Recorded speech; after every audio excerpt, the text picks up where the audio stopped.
I'm Bea. And I'm Sam. And we're two best friends who like to talk shit about smut, wingspan, And sometimes books. Join us every Wednesday for a new episode.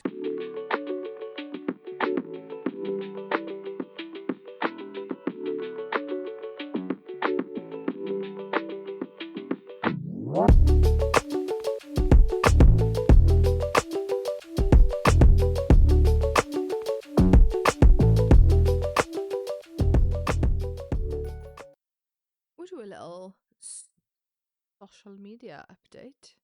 I think we should. Because for those of you who have been listening for a while now, you will know that a personal goal of ours, and when we say goal, like, it's the ultimate. Yeah. So to have achieved it, we don't really know what to do with ourselves. I've been a wreck. Yeah, we hit the big old 10k. We did. Well, we've surpassed. Smashed it by now. When did we hit it? Was it like Tuesday. Oh, there we are. Sam remembers. 6 days ago. And we just don't really know what to do now because that was like our lifetime achievement award. TikTok completed it, mate. Yeah. Gold certificate. Not certificate. Oh, it was going to be like a cool like Xbox reference, but we don't. Gold cup unlocked. No, we don't. You're all right. Are you having a stroke? I am. But yeah, so we hit 10k Tuesday We night. did. It's now Monday night, so 6 nights later, and we are on 10,455. Yeah. Look, to have achieved it first of all is insane. I wish we could tell you why that was a goal, but we just don't know. Yeah. I think it was more like, what's a silly number that we can just pull out of our asses that's never gonna happen. It's like, you know, when you're like kids and you're like, if we're 40 and not married, we're gonna marry each other. Yeah. Like, ma'am, how many times do I have to do this before I'm allowed something? Yeah.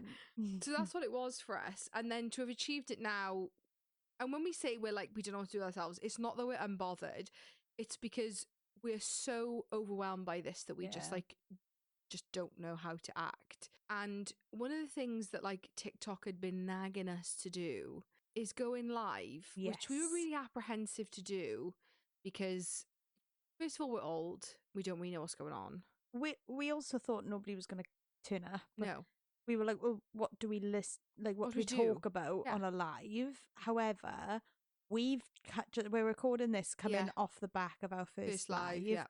We left that live on 7.2k likes.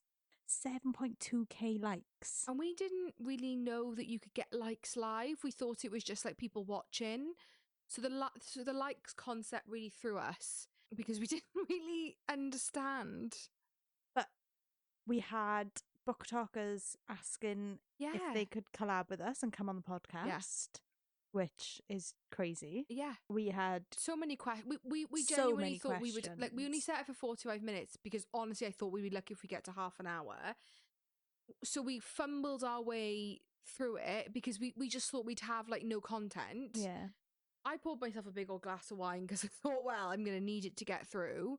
But in reality, it was just like... Yeah, it's amazing. I mean, we had a row off TikTok. Yeah, we did. For bullying Elaine? Was it Elaine or Nesta? Yeah, so I think maybe TikTok listens into the content. And we were like, she's a bitch. And we were talking about fictional characters. Morrigan. Yeah, and I think TikTok thought that we were like being mean about a real person, which isn't true. So we had to be a bit like careful and weird about... Funny though. It was quite funny. And like, for the next one, we promise we will clue up and be more knowledgeable about what's going on. Somebody put a question in saying, are you recording this so you can like share bits to your TikTok? And we were like, no. And we're thinking now, like, maybe we make it like we go a little bit live every week. I don't know. It's all still a bit weird and new to us, and we're getting better. But yeah, it was fun. I've got to say, I had a lot of fun. So when you said like, oh, we've only got a couple of minutes left, I was like, what? Yeah, so we ended up bumping it, like, so we just thought, like, because we set it for 45 minutes and I was being generous and I kept worrying that, like, the 1:45 mark, it was just going to, like, cut us off, but it didn't. And we went till the 0:00, so 50 minutes longer than we planned. And yeah, it flew by, like, it did not feel, like, straight. Not that it was feel, you know what I mean? Like, it didn't feel... Didn't feel like a job. Thank you. Well, like, yeah, 100%. It wasn't like, oh God, I've got to do this live now. No, it was so enjoyable. through this live. And like, not to say that we weren't looking forward to doing it, but we were kind of not only doing it, but like we were a bit apprehensive. Yeah, and we just sort of were like, right, we'll give it a go. Maybe it's not our thing. Maybe it's not for us. Maybe TikTok suggesting it just because it has to. Yeah. And we've seen so many of you go live, but when I join them to kind of do my like research, they're so different. Like, and there's a lot of like read-alongs, and like, it's not that we don't want to be friends with you all, but like a lot of you, it's your personal accounts, right? Yeah. So it's easy to just be like, have a little chat one-on-one, whereas for us, like as a podcast, it isn't quite the same. Yeah. But I genuinely thought we'd be struggling for content, and so thank you for that. Thank you for the 10K. We are gobsmacked. It's gobsmacked. Yeah. Our lack of words isn't because we don't care, it's just because we don't have them. One of the things I thought I'd mention, just as an idea, if anybody's interested, message us, comment if you're listening, whatever. But we are considering maybe doing some kind of Patreon. But we're struggling with it purely because we just don't know like what to put on it. Yeah, what you want. Because at the moment our mini-sodes we just put out for free because we just love doing them, and we don't feel like, we don't want to charge for them right now. Yeah. We certainly won't be charging if we ever do any interviews or anything like that. We wouldn't put that on Patreon because we want everybody to be able to listen. But we did think about doing a book club. And from the research I've done, I've seen a lot of people do put those on Patreon or whatever. Yeah.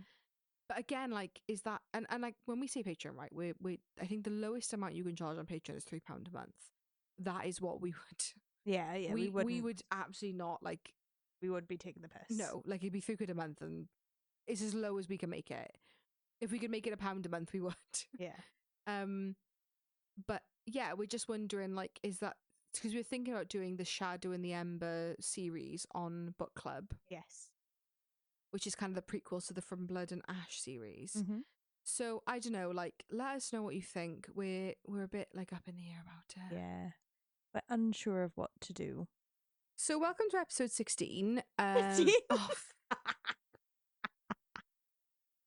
Welcome to episode 15, where we are doing book 2 in the Kindred's Curse saga, also known as Glow of the Everflame. Is it Glow? Do you want to check? No, it is. It Glow. is, okay.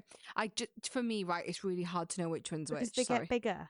It's spark, glow, heat, burn. Burn, not ember. Fucking hell. Burn, baby, burn. Okay. Glow of the Everflame. Book 2. Book 2. And as we said, like, we're going to be doing each book in this series every week now. Book 3 will be out next week. Then we'll release our Penn Cole interview.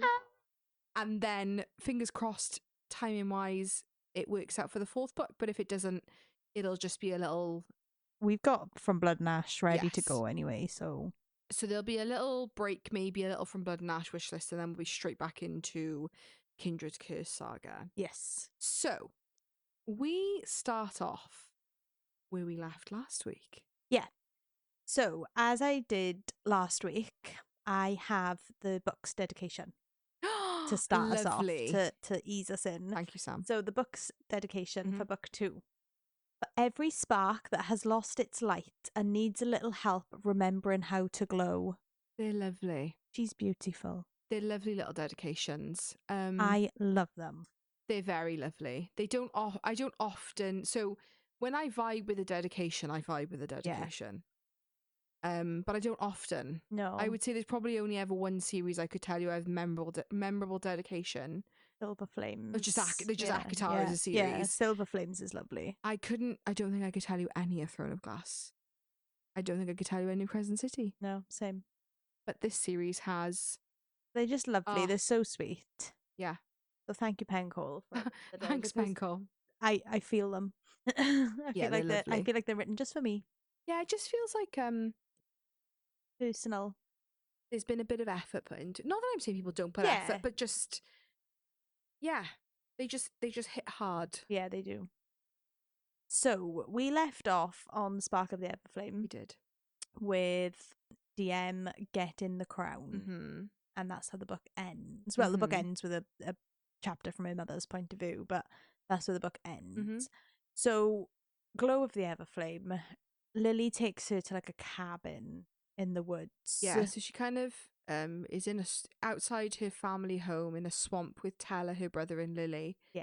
And she's just losing her shit. Yeah. Like, doesn't know what's fucking going on. She can't see the crown. No. Because it's not a physical, it's more of like a... Like an ethereal, light.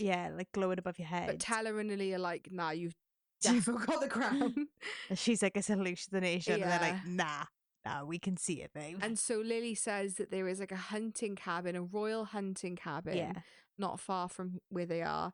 And because she is now the queen. It's in the palace grounds, isn't it? Okay. Yeah. And because she's now the queen, she can definitely go in. Yeah. And it'll just give her a little reprieve to kind of have a moment, take him in. Yeah. She asks Lily not to tell Luther anything. Luther rocks up. He's got his corbois sword in his hand, and she's ready for a fight. One of the things that I kind of only like, I wasn't paying attention, but you know, the first few chapters of the book, you're so like, is that I think when Diem answers the door to Luther, that she's in like lingerie. Yeah, she is. Because she says that she's in a robe. She takes all her clothes off because they're stinking. Yeah, she went in the sea, didn't she? Yeah. And Lily gives her like underwear, and she mentions that it's like way too like fussy and formal for her. And so, but she puts it on because it's like, what else does she wear? And then she answers the door to Luther, and she is just wearing a robe. Yeah. Well, just her underwear. Yeah. And he kind of, she thinks he's gonna kill her. Yeah. Did you think he was gonna kill her? No. Yeah, Diem, you're the only one who thinks that, babe. I thought he was gonna fucking. Yeah, I know. But anyway. Moving on. Swiftly on. They ride back to the palace on a horse, and it's the horse that Henry describes to her when he sees the little boy getting killed. So she's like, oh, well, it must be Luther who killed that child. Then she finds out that Luther is the keeper of laws, including the progeny laws, which means that he executes the half-mortal children. Now, at this point, are all our sirens going off? Do we agree with Diem that he's evil and that like he's doing all these really bad things? No. And when Henry sees Luther and Aemon in the room arguing, and he says, that's the man I watched kill the child, did you think it was Luther? No. No. So it's just you, Diem. Diem, you're the only one who doesn't realise that Luther is a big old green flag. But I think a lot of things through this series that I've come to realise, and this is by no means like no hate or disrespect, like I love this series. It's purely that I have read too much. Yeah. To be kind of like Can't shock me. So up until before Diem mentioned seeing Aemon and Luther in the like reception area together, I was at that point it was kind of a bit like, well, it must be Luther because if Henry said that's the horse, you know. But yeah, as soon as Henry said that's the man who did it, and there was no like specific reference to that individual, then I was like, it's Aemon. But a big part of me all the way through this and all the way through book one just kept holding out in the hopes that Aemon would turn a corner. And me, I really just thought like I really wanted him to be good. He's not going to be that bad, but no, he's the twat. Right. Yeah. Yep. Even worse in book 3. Yeah, not to jump ahead, but like he just disappoints after disappoints. And every single book I kept thinking, do you know what? No, I kept giving him the benefit of the doubt. I kept giving him the Rhysand treatment. Like, oh no, there's going to be a reason why he's the big bad. Yeah, like there's going to be like a bigger reason he's playing this game and he's going to have like, I don't know, a secret wife and family. And it was like, oh no, he's just a prick. Yeah. And he just continues to be a prick. Yeah. So she goes to the palace. She gets introduced to all the corbois. And you've got like the two main corbois families. Yes. Which is Remus, who is the king. I was saying Ramus. It's Remus. Okay. I checked the pronunciation guide. Okay. Humble brag. So you've got Remus, who is Luther's father and Lily's father. and he's the regent to the king. Yeah. Meaning that because the king was incapacitated, he was Acting king. yeah. Then you've got his brother Gareth, who is Aemon and Taran's father. Yes. And they're like the two main families, basically. Yeah. So we get introduced to them pretty early on, and we learn straight away that they are both a pair of pricks. Oh, the two brothers to the king. Yeah, 100%. Gareth. Ugh. Oh my god, calling her like a half breed. Like, she's the queen. She's got the fucking crown on her head, and he's calling her a half breed. But pretty much straight away, the character of Taran is described, quite frankly, as an absolute darling. Oh my god, I love him. Yeah, what an absolute doll of a character. I saw a really funny TikTok about Taran, just like about what he would be like. And oh, I was just laughing. He gives me big Aegon vibes. Yes. And we kind of know straight away that him and Aemon, there's definitely some like, there's beef there. Yeah, they hate each other. They're very different. Yeah, even though they're brothers. Like, and yeah, Taran's like big, muscly, blonde hair, but really cocky. Yeah. And also very close to Luther. Besties. And two other characters, which again, maybe we were introduced in book one, but I can't quite remember, but become much more prominent. So outside of the two main Corbois families is Eleanor and Alex. Yes. So they're both also cousins, but they're kind of distant cousins. Yeah. But they are still within the sort of regent family. Yeah. Yeah, so one thing to say about this like realm or world is there is such thing as mates, and you can have a mating bond. However, most people and most families are power hungry, so everything that they do is calculated. They marry their kids off to other families to bring the houses together, and like there's not much emphasis on like falling in love. No, and that's what was the case for Alex's parents. Eleanor doesn't have like any title. No, they all sort of treat her like trash. They're all really rude about her, sort of take her as just a bit of an airy fairy, like. Yeah. But the first person that Diem appoints to her personal council is Eleanor. Yeah. Because she says that when she asks everybody, like, why do you want to be my advisor? Eleanor doesn't lie. And she says, here's my personal gain. Here's the reasons why I would benefit. However, this is why I want to be your advisor. And she says, well, she didn't lie to me.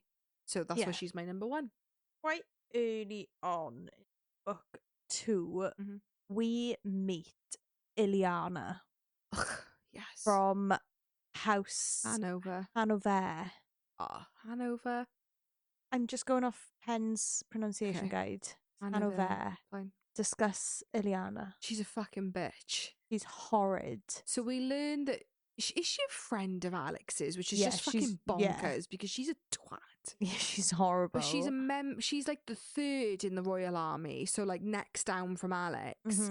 And House Hanover is kind of the second most powerful house within Luminos.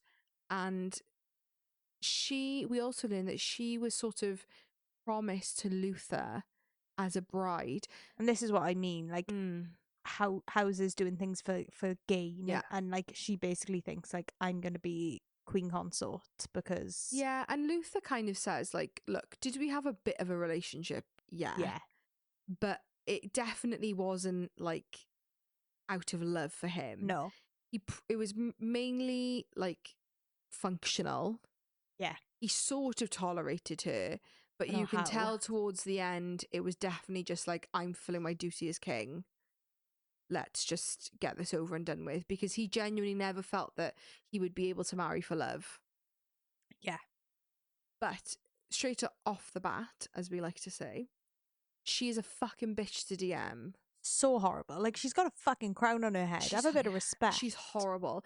So bigoted in terms of the fact that Diem is like a mortal human, you know. Yeah. And yeah, she's just a fucking bitch. And continues to be one. All the way through the series, yeah. One aspect of this book that I thought was really interesting is they have sort of like a ball in Diem's honour because she's got the crown, and they invite 2 representatives from every realm. So obviously there's 9 realms, so we get to see people from the other 8 realms, and they bring gifts and different things.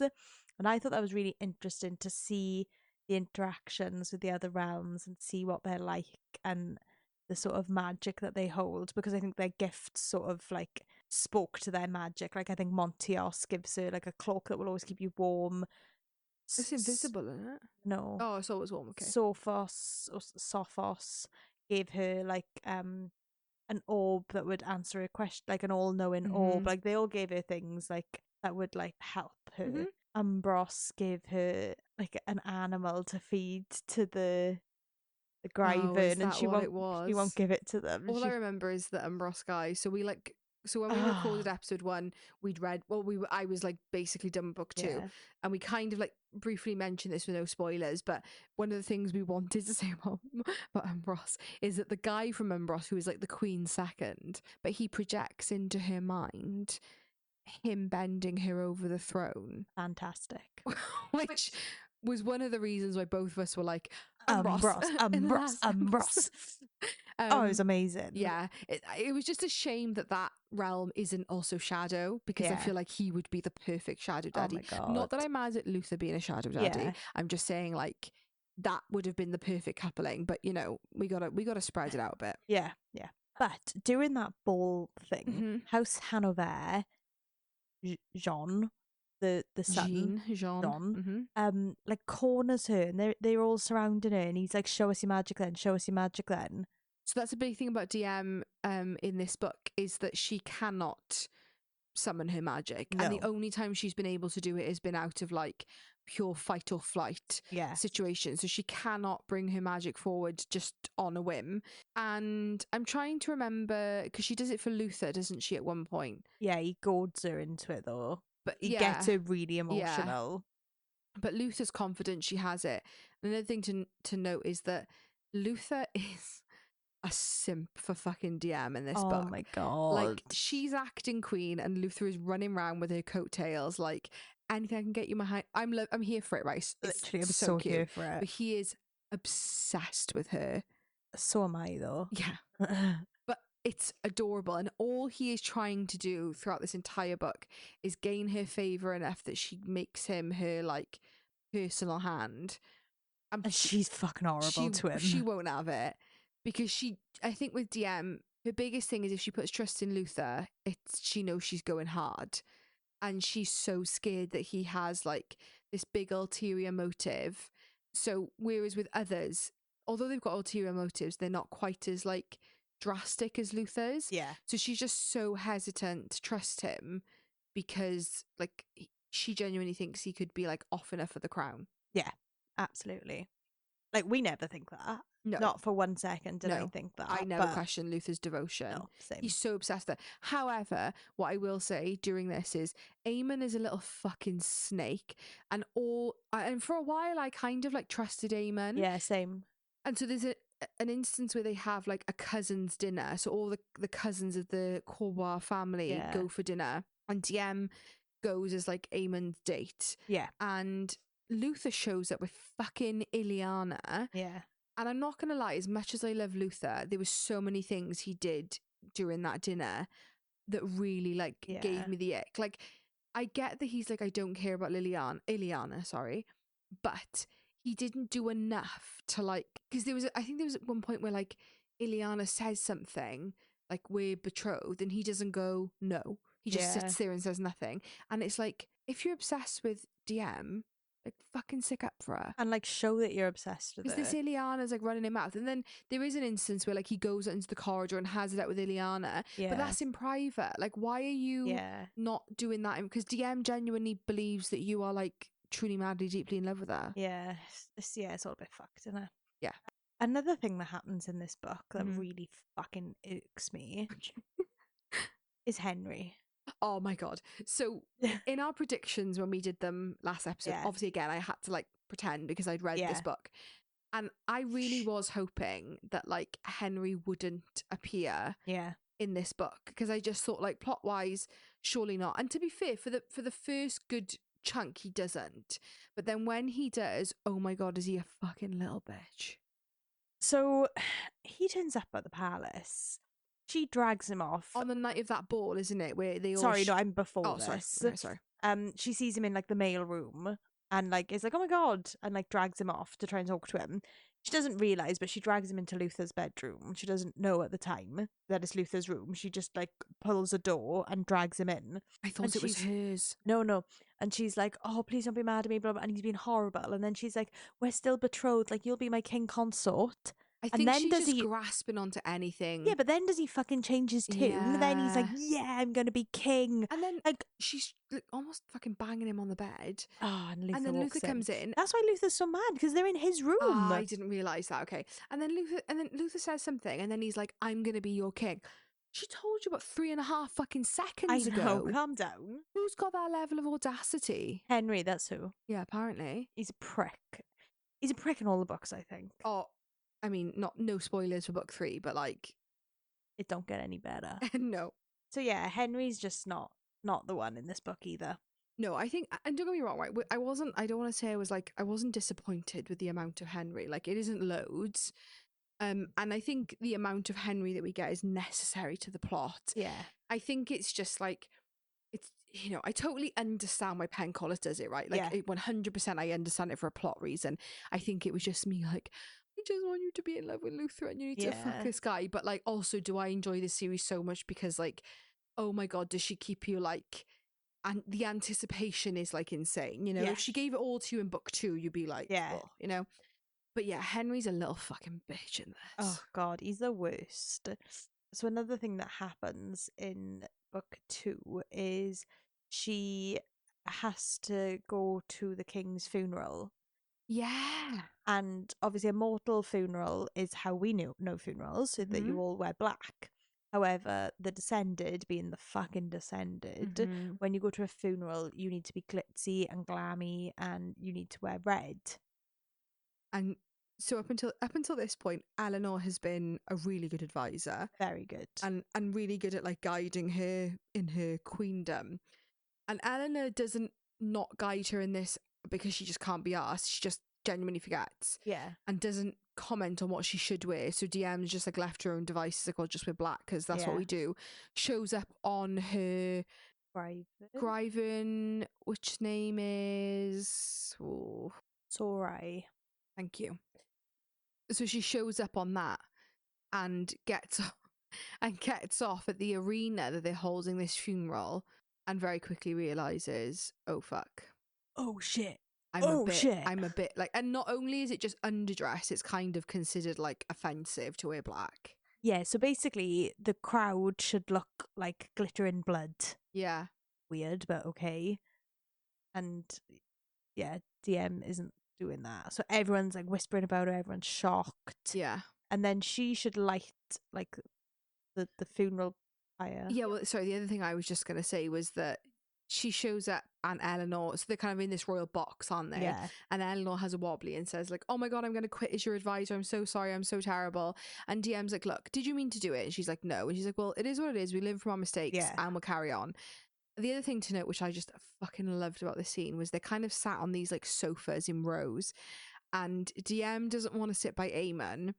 So then she has to kind of squeeze in between Luther and Taran, and the banter between like her, Taran, Luther and Eleanor is just a fucking delight. And this is what I mean by like, so this isn't a spoiler, but like this book is in my top, it's my number 2 in my top 5 reads of the year so far, because the character interaction in this book is but it's so funny because you forget that they're sat at the king's funeral because they're having such a laugh and I'm like giggling along with them. And then they have a row off Remus or Gareth, I can't remember which one, who's like, you know, remember where you are. And they're all like, oh shit. And like, I was like, oh, fuck, I forgot as well because I was having so much fun with you all that I forgot we were at a funeral. But also like it's just crazy that like, you know, you don't really get introduced to the majority of these characters until book 2. Yeah. And you're not even really like, I would say at this point we're maybe halfway through. Yeah. And the familiarity in this interaction is just so enjoyable. Yeah. You get such a characterization from each character. Like I just loved it. And yeah, like you said then, the whole point is that she's supposed to light the funeral pyre with her magic, and she ain't got a fucking lick of it. She can't do it. And she nearly calls it. Like it's nearly there. It's like fizzing. And then she spots her dad in the mortal crowd. Yeah. And she bought, and also and he's her, crying. and also, so she hasn't seen any of her family since she's been crowned. And she also sees the woman who was kind of like her mentor as a healer, Mora. and she absolutely fucking chits a brick, quite frankly, and just loses her power. And then she gets her Graven to light it up and fly her away. Yeah. And Luther brings her dad to her. Yeah. So her dad comes, they talk. He is obviously like, I didn't know, your mother never told me. She asks him to be on her council. She says she can think of nobody better to give her advice on war and like war strategy. And he says like, I don't think I should. And she sort of insists, and he says yes. So then part of her becoming the queen is within Lumnos, there's 20 houses. So you have to sort of like get the backing of the 20 houses. So she has to have meetings, individual meetings with each house, obviously with her advisors. So they have their first meeting and it's a bit of a shit show. Everyone's like, why is he there? Blah, blah, blah. One of the other things, just to note quickly, is that during this time she has a one-on-one meeting with Remus, who is acting as crown regent. So it's kind of described that like until Diem not only has all the backings of the houses, but also does this like challenger thing where any of the houses have a right to challenge her in combat for the crown. Yeah. Until she's done all of that, she isn't and then she has to go have a coronation. Yeah. She isn't queen. So Remus is still queen. King, sorry. But only Lumnos does that. Every other realm, there's no challenging, there's nothing, there's just a coronation. Just Lumnos, yep. Which is a bit weird, and they do describe that it is like a modern thing that was brought in to kind of like make the other, because Corbois has been in power for so long, that they sort of describe it was brought in to like make everyone else happy, to make them feel a bit like important. Yeah. So she has a one-on-one meeting with Remus, and effectively they kind of make a blood pact. And if you break the blood pact, you lose your magic. Where he agrees to not let anybody from House Corbois challenge her in the challenging cup thing. And she agrees to join House Corbois. Yes. Yeah, because that's the thing, is she isn't technically from any of the houses. No. She needs to align herself with a house. And again, up until that point, all of the sort of like people that are trying to convince her to align with House Corbois are sort of for like selfish reasons. Yeah. So, but after she sort of does the meetings, all the other houses, she realizes like, oh, none of these are for me. Yeah. They're all fucking bastards. House Bennett is. Yeah. House Hanover, horrible. Yeah. So her dad comes to one meeting. Yeah. Is it the Hanover one? I think it's the first one, isn't it? I can't. If I'm being honest. I've got a feeling that they do it in like order of importance. Yes, they do. So I've got a feeling that Hanover is the first one. Yeah. Yeah. Yeah, I'm pretty certain that like the first meeting with her dad is House Hanover. Okay. I've got a feeling it is. Don't quote me, but I've just got a bit of a feeling. Well, anyway, whoever it's with, they're all grumbling about there being awful. a mortal there. Awful. Horrible, really. Yeah. And then after the meeting, her and her dad have a bit of a barney. Yes, because her dad ultimately disagrees that he should be on her council, and he says like, you don't know these people. I have like worked for them for like years and years and years. It's never gonna fly. Just sack me off. And she's like, no, like these are my principles. And she's quite strong-willed, isn't she? And ultimately, it ends with like, he doesn't literally say that he's disappointed, but like that's like he doesn't say that, but like the way they argue is that like she kind of implies that he thinks that he's disappointed in her, and that's that. Alex comes to get her and says like, you need to come with me. She's like, where's Luther? And she's like, he's already there. Just come get on Sori or Sorai. We need to go. And they take her to her family home. Yeah. And there's blood everywhere. Yeah. And her father has been slaughtered. Yeah. And there's writing on the wall like rebel scum, mortal lover. Yeah.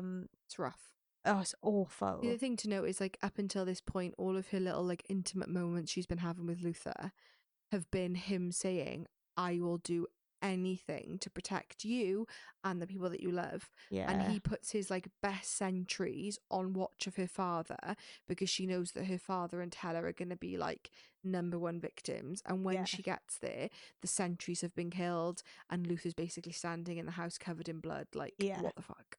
So there's a knife brewed in from her dad. And the handle is quite described, like a wooden handle like with rose different gold, like embossed or something. With like different like stones, like stones imbued in the handle. So she sends everyone away, and loses her shit. She basically just explodes with anger and power and magic, doesn't she? And the whole fucking house is gone. Well, like her father's like gone. Dust, The knife melts to nothing. Yeah. The knives that are on her that she always carries melted to nothing. And Luther's trying to get to her to calm her down. She's like, "No, I'm going to hurt you." She's like a big ball of fire, isn't she? Yes. And she's like, "No, I'm going to hurt you," and he's like, "No, you won't." And he goes in and picks her up. Her clothes have burnt off. He just walks into this ball of rage and picks her up and takes her home. Like holds her for like an hour, I think it says, and then takes her home. Yeah. It's awful. I sobbed my fucking guts out at that scene. I text you, didn't I? I was like, I don't know what part you're at, but I'm crying so hard right now. It was rough.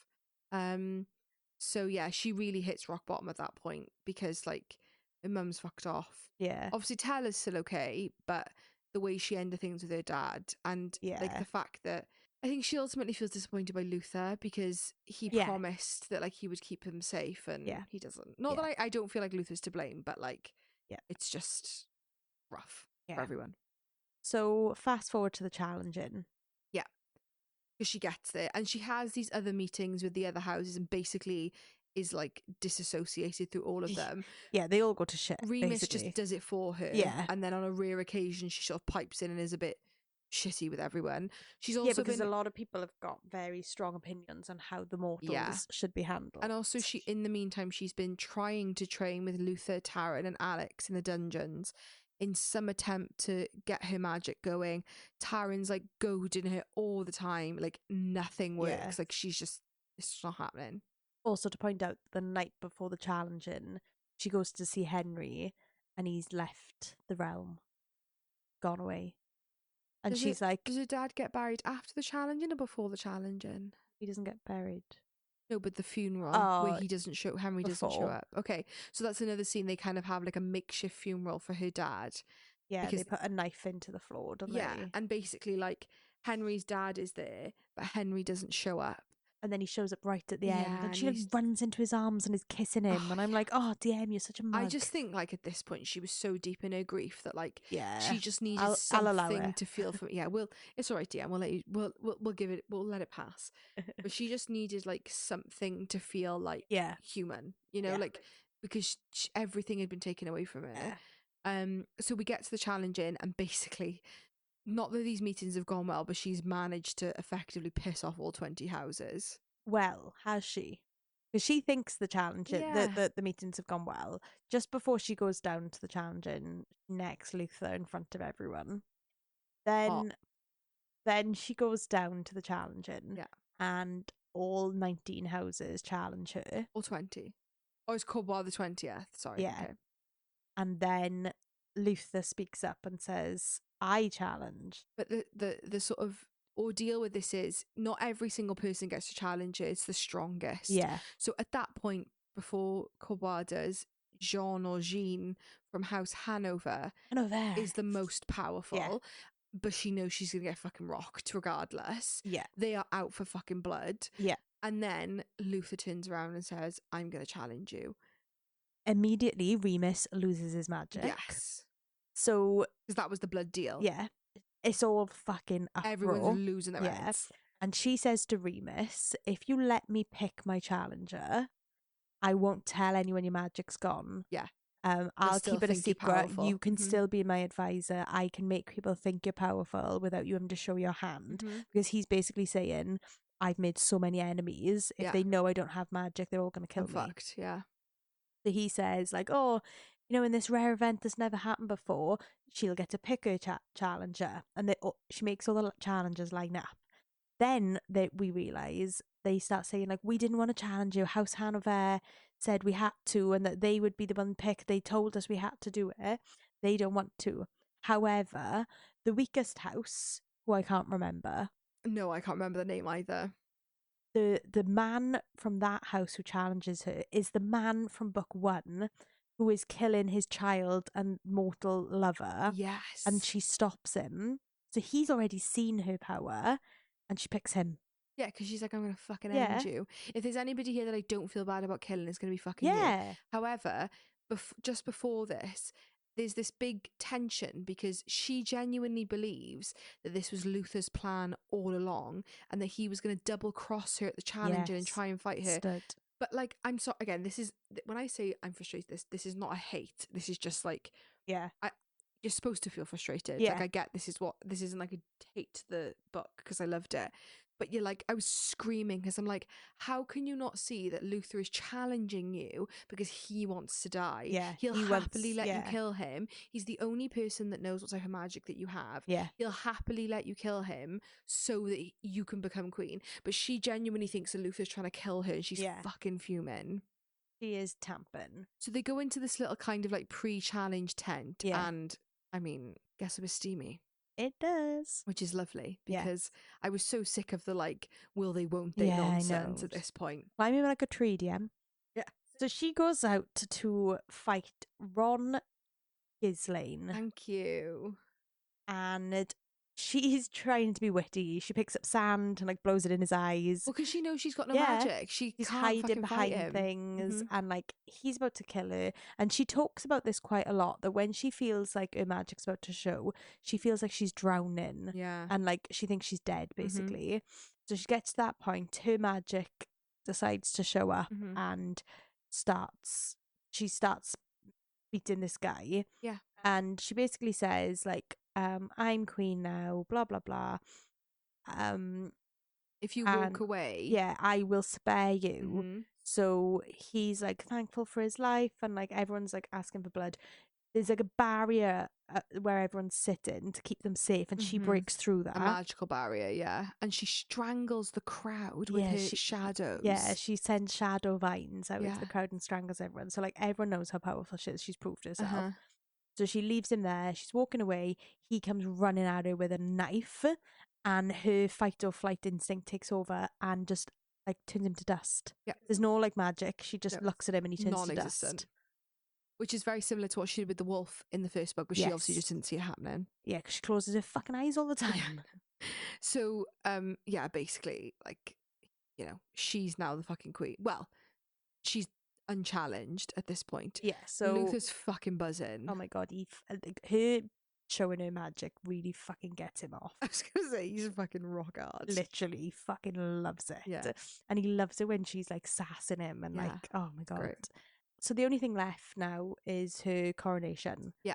Which is on an island, the island in the middle of the map. Yeah. Rivens can't go to the island, and only royals. Yeah. And once you step onto the island, you lose your magic. So she gets there, and obviously like the other kings and queens are there, and they go up, and Umbros takes a keen interest in her, and so does Montios. She also realizes that like Umbros is the person that, and I don't know if we mentioned this in the first episode, but when she has like a vision the night of her mother's disappearance, it's Umbros in like a different form talking to her. Like an old lady. Yeah. But she kind of can tell that it's Umbros from. The other thing to note, and I don't know if it's actually relevant to what we're talking about, but I'm just going to say it, is the night of her sort of like party where we mentioned 2 people from every realm come and gift her gifts. The rebels, the guardians, attack the palace. The bloody guardian. Fucking Henry's behind it. And she doesn't want bloodshed, and the only way she can think to get them to walk away is to get the 2 Umbros representatives to break their like blood spell with the crown, which promises that they can't slip into the royals' minds and like mind control them. Yeah, so basically it's tied to the soil. Yes. So she goes into like the realm soil and releases the 2 Umbros people and says, I give you permission to like go and mind control the Guardians and get them to walk away because I don't want bloodshed. But in doing that, she's now permanently given up her and all of the Corbois' minds to the Umbros people forever. Like, anytime they come across anyone from Umbros now, they can be mind controlled, which is a big fucking issue. But in those final scenes, like we said, when she goes to the island to get coronated, that's one of the things that Umbros can't do, is she can't speak in her mind.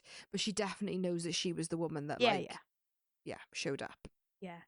So she thinks she can hear something. She goes off the path, and then the Igneos king goes fucking mental, drags her back, and they go to the temple. Yeah. So the way the temple's sort of like described is there's 9 like Plinths. Like, they're cauldron. I think they say literally cauldrons, don't they? they're like archways, aren't and then they? like a cauldron in front. Yeah. Mm-hmm. With a fire. Yeah. So obviously Luminos fire is out, everybody else's is lit. So you all stand under your archway. Then the ceremony is that they spill some blood on the Kindred stone in the middle, which is God's stone. Mm-hmm. So they're going around Hearthstone, sorry. They go around dropping their blood on. Comes to Diem, her blood goes on. Lightning strikes. It all fucking goes tits up. Stone cracks down the middle. Then she sees her mother. Her mother's on the island. Yeah, she sees like a flash of her mother's hair, doesn't she, running? Yeah, her mother's on the island. Her mother screams for her to run, and then everything blows up. Yeah. And she sees black. Yeah. And that's it. Yeah. And that's the end of book 2. Oh, yeah. So, question. Obviously, we know Diem's got magic in this book because we see it. Did you think she was from Luminos? Because obviously, where the fuck did she come from? Yeah, I think at this point it was still really up in the air. I really just didn't know. I think when we got the last chapter of the first book where her mum is sort of described in this ambiguous place, and then when you get the description of this island where she's being crowned, I kind of put a little bit 2 and 2 together, and there was a lot of similarities. Because there's mention of black obelisks, 10-pointed star. I was like, I think it's this island. I still didn't know where she was from or where it was going to go, what the answer was. So when I finished book 2, I had quite a good prediction, I think, personally. My prediction was that there used to be a 10th realm. Or that there is a 10th realm. And that is where Diem is descended from. And I don't want to go into it too much. However, obviously all the realms have magic. And my theory at the end of book 2 was that the 10th realm's magic was thunder and lightning. Yeah. Because I don't know, there was just a lot of little things about Diem. Yeah. And about I don't know.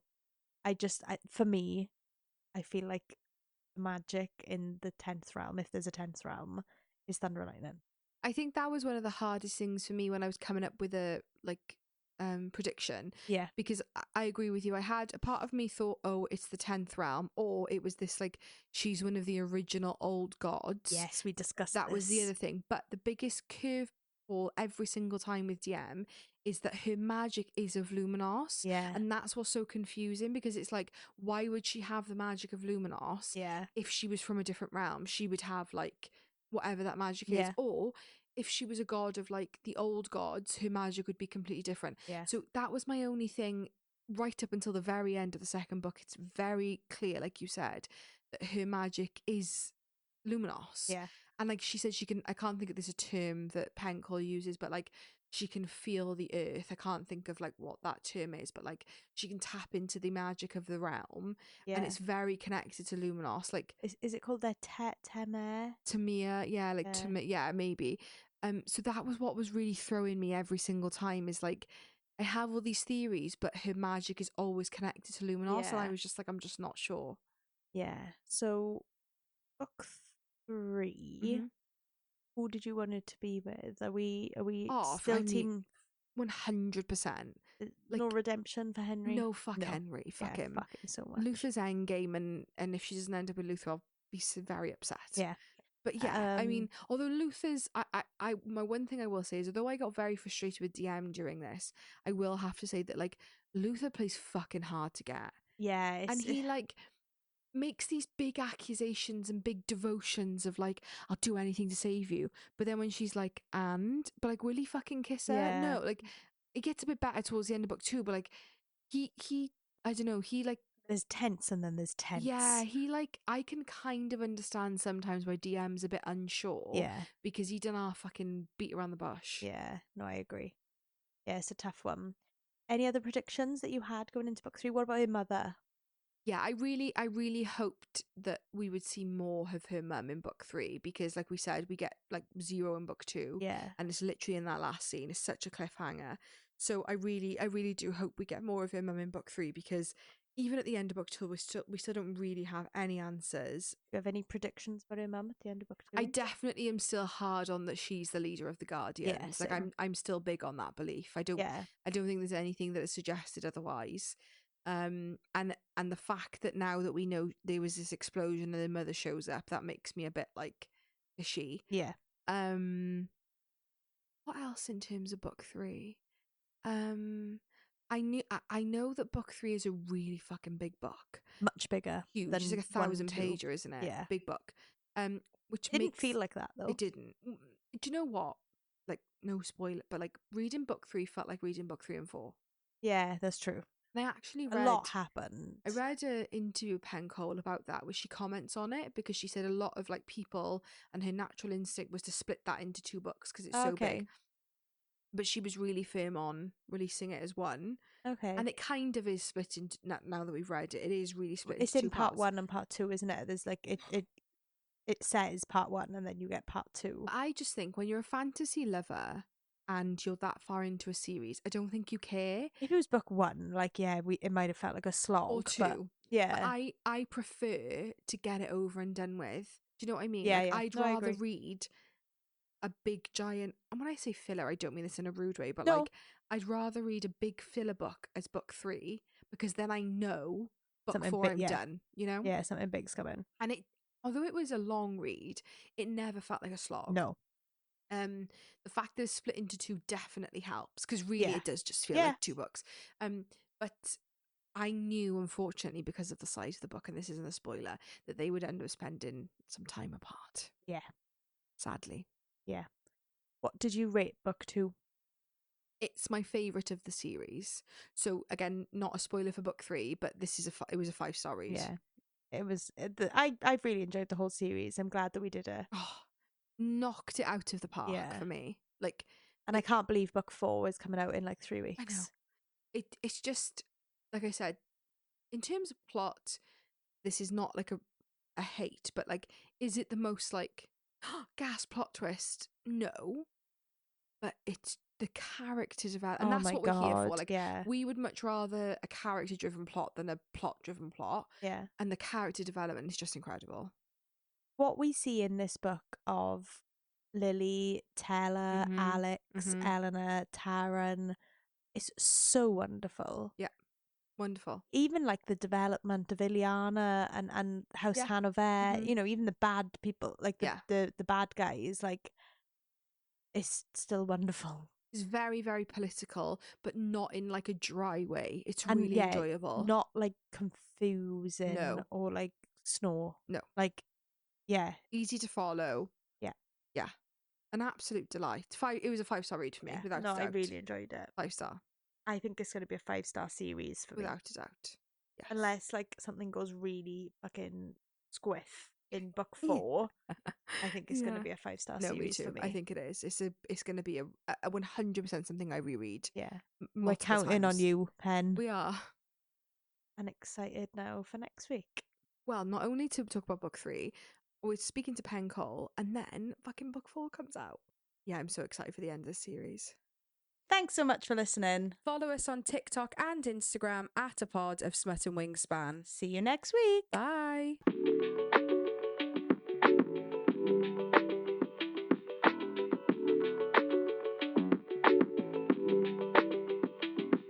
What?